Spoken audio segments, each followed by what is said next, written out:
திமுக கட்சிக்காரனுக்கு பொறுப்பு போடுறது. ஏன்னா நீங்களே சாதியை ஒழிக்க வந்த கட்சி, நீங்கள் சமத்துவத்தை நிலைநாட்ட வந்தவங்க, நீங்கள் தான் சமூக நீதி காவலர், நீங்கள் தான் சாதியை ஒழிச்சவங்களே நீங்கள் தான் இன்னி வரைக்கும் சொல்கிறீங்க.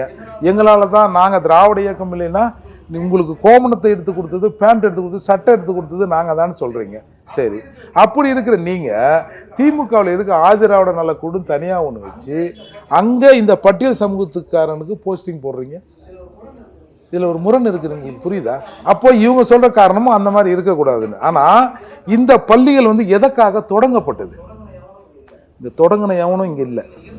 தொடங்கும் போது நீங்கள் இருந்தீங்களான்னே தெரியல. பாத்தீங்களா என்ன பேசுறாருன்னு? இவர் பேசுறது எப்படி இருக்குன்னா, இந்த சங்கிகள் கேட்பாங்க இல்லையா, சாதி வேணாம்னு சொல்றீங்க, எதுக்கு சாதியின் பேரை இடஒதுக்கீடு கேக்குறீங்க? அது இடஒதுக்கீடு கேட்காதீங்க, ரத்து பண்ணுங்கன்னு சொல்லிட்டு சங்கிகள் தான் இவ்வளவு நாளா அந்த மாதிரி பேசிட்டு இருந்தாங்க. இவரும் சங்கிகளின் குரலாக ஒலிக்கிறாரு.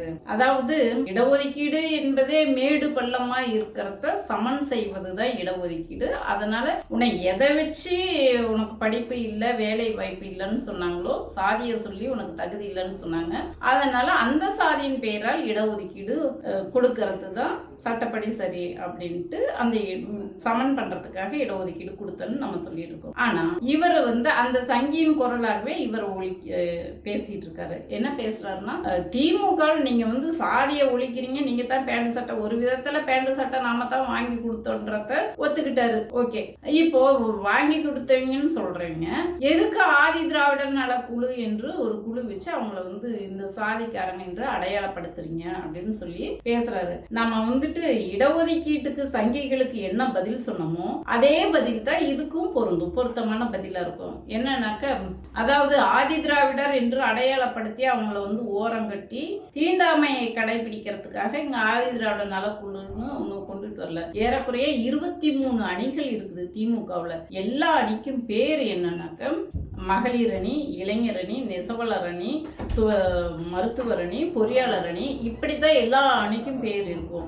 ஆனா ஆதி திராவிடர் நலக்குழுவுக்கு மட்டும்தான் இது குழு என்று பேர். ஆதி திராவிடர் நலக்குழு ஒரு குழுவா, ஒரு இயக்கமா ஆதி திராவிடர் மக்கள் செயல்பட்டு அந்த மக்களுக்கு உண்டான தேவைகள், உரிமைகள், பிரச்சனைகளை ஆதி திராவிடர் மக்களுக்கு தேவையானதை போய் செஞ்சு கொடுக்கறதுக்கு பெயர் தான் ஆதி திராவிடர் நலக்குழு என்று கட்சியில ஒரு திராவிட முன்னேற்ற கழகத்துல தான் முதல்ல அந்த ஆதி திராவிடர் நலக்குழுன்னு ஒரு குழு உருவாக்குனாங்க. இது அவங்களுடைய உரிமைக்காக குரல் கொடுப்பதற்காக, அவங்களுடைய பிரதிநிதியாக போய் பேசுறதுக்காக தான். ஏன்னா அந்த மக்கள் எந்த அளவுக்கு பாதிக்கப்படுவாங்கன்னா, அவங்கள ஒருத்தர் போனாக்க அவங்களுடைய பிரச்சனைகளை சால்வ் பண்ண வசதியா இருக்கும் என்பதற்காக தான் இந்த குழுன்றத உருவாக்குனாங்க. ஆதி திராவிட நலக்குழுன்னு திமுக உருவாக்குனாங்க. ஆனா இந்த ஆளு, இவர் பேர் ஏர்போர்ட் மூர்த்தி. ஏர்போர்ட் மூர்த்தின்னு பேர் வச்சுட்டாரு என்பதற்காக இவரை ஏர்போர்ட்ல வேலை செஞ்சிருப்பாரு, கவர்மெண்ட் எம்ப்ளாயியா இருப்பாரு அப்படின்னா நம்ம தப்பு கணக்கு போடக்கூடாது. அந்த பேர் எதுக்காக வந்ததுன்னா, இந்த படத்துல சொல்லுவாங்க இல்லையா, இது திருடா படத்துல தான் சொல்லுவாங்க யமஹா ரவி அப்படின்ட்டு. ஏன் அவருக்கு யமஹா ரவின்னு பேர் வந்ததுன்னு பார்த்தோம்னா, அவர் யமஹா திருடனா இருப்பாரு, அதனால யமஹா ரவின்னு பேர் வந்தது. அந்த மாதிரி தான் இவருக்கும் ஏர்போர்ட் மூர்த்தி. ஏர்போர்ட்ல டெம்பரவரி வேலையாட்கள் இருப்பாங்க, அவங்கள கரெக்ட் பண்ணிக்கிட்டு அந்த ஏர்போர்ட்ல இருந்து கூட்ஸ் பொருள், பயணிகளோட திங்ஸ், பேக்குங்க வரும்ல, ஒரு சில பேக்குகள் லாக் பண்ணாம இருக்கும். அந்த லாக் பண்ணாத இருக்கிற பேக்ல இருக்கிற அந்த பொருட்களை திருடுறது தான் இவருடைய வேலை. அப்படி திருடி போலீஸால கைது செய்யப்பட்டு உள்ள வச்சவர் தான் இந்த ஏர்போர்ட் மூர்த்தி. இப்படிப்பட்ட நபர் அந்த அப்போ பல மூர்த்திகள் இருந்தாங்க. இப்ப எப்படி பாக்கெட் திருடன் மூர்த்தி, பட்டாக்கத்தி மூர்த்தி, இப்படி பல பேர்கள்ல மூர்த்தின்னு இருக்கிறதுனால இவருக்கு என்ன பேர் வைக்கிறது என்று சொல்லி ஏர்போர்ட் மூர்த்தி, ஏர்போர்ட்ல திருடனதுனால ஏர்போர்ட் மூர்த்தி என்று பெயர் வந்தது. இவரு ஆரம்ப காலத்துல வந்து விசிகாவில் இருந்தவர் தான்.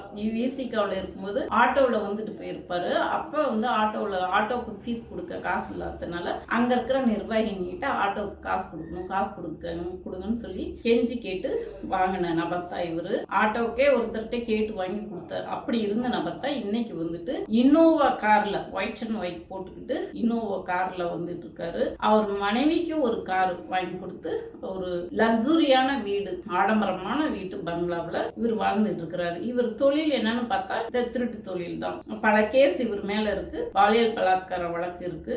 இப்படிப்பட்ட இந்த நபர் தான். இவர் என்ன செய்வார்னு பார்த்தோம்னா திமுகவை திட்டி பேசுவார். இவருடைய வேலை திமுகவை வந்து கண்ணாப்பின்னான்னு வசைப்பாடி பேசுவார். பெரியார ரொம்ப கேவலமா அனாவசியமா செக்ஷுவலா பேசுவார். ஆபாசமாக பெரியார திட்டி பேசுறது தான் இந்த நபரோட வேலை. ரெண்டாவது வந்துட்டு இவர் வந்து ஒரு பட்டியல் இனத்தை சார்ந்தவராக இருந்தாலும் நான் பறையன்னு அந்த சுயசாதி பெருமை பேசக்கூடியவராக இருப்பார். அப்படிதான் பேசுவார். அப்படி பேசுறவங்க யாரா இருப்பாங்கன்னு இன்னைக்கு இந்த அடையாளத்தை சொல்லும் போது இவங்க எந்த கட்சியோட பின்புலத்துல இருந்து பேசுறாங்கன்னு கரெக்டா கண்டுபிடிச்சிடலாம். ஏன்னா ஆரம்பத்திலேயே சங்கிகளோட குரலா ஒழிக்கிறாருன்னு சொல்லிட்டேன். கரெக்டா இன்ன வரைக்கும் கணிச்சிருப்பீங்க.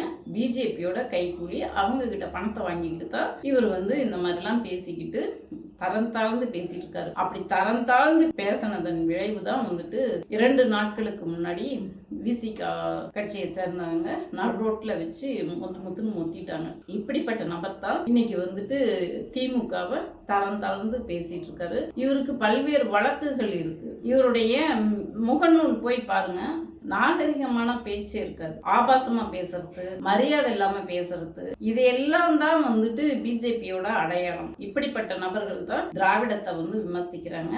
இந்த ஏர்போர்ட் மூர்த்தியோட அடையாளமும் பிஜேபியோட அடையாளமாகத்தான் இருக்குது.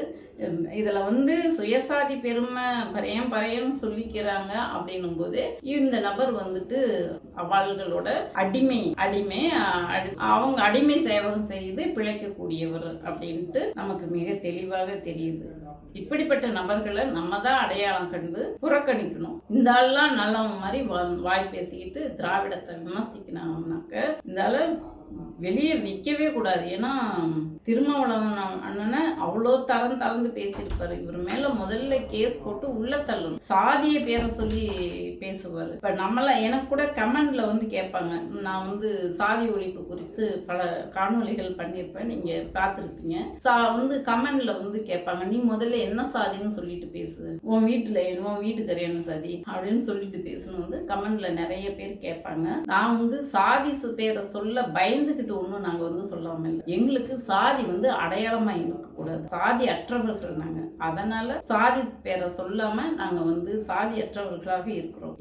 எங்க பயன்படுத்தணுமோ அங்க எங்களுக்கு சாதி அடையாளம் தேவை இல்லை என்பதற்காக நாங்க வந்து சொல்லாம இருக்கிறோமோ இல்லையே, பயந்துகிட்டு நான் ஒன்றும் சொல்லாம இருக்க கிடையாது. இந்த மாதிரி சாதி பெருமை பேசக்கூடிய ஆட்கள் நான் கிடையாது. நான் சாதி அற்றவள் தான் என்பதை இங்க நான் பதிவு செய்கிறேன். இந்த மாதிரி தரம் தாழ்ந்த நபர்களை எப்படி புறக்கணிக்கணுமோ அந்த மாதிரி புறக்கணிக்க வேண்டியது நம்மளுடைய பொறுப்பு. நன்றி, வணக்கம்.